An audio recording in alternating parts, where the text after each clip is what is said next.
Hello everyone and welcome to the channel. In this video I will show you exactly how to make an Uber Eats delivery account in the UK. First, navigate to the Uber Eats website on your browser. To sign up, add your personal details with your location, UK, and select a vehicle like a bicycle, motorbike, scooter or car. Now submit your documents and add your locations, UK and its requirements depending on the vehicle.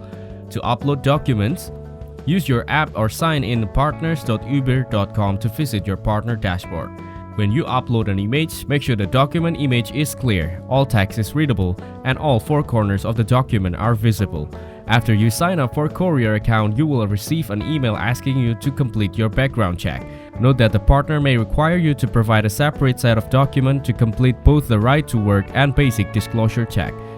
These may be the same as the document you have submitted to your Uber profile. If you have not received the email, first check your spam or junk folder, then contact the Uber support team at help.uber.com.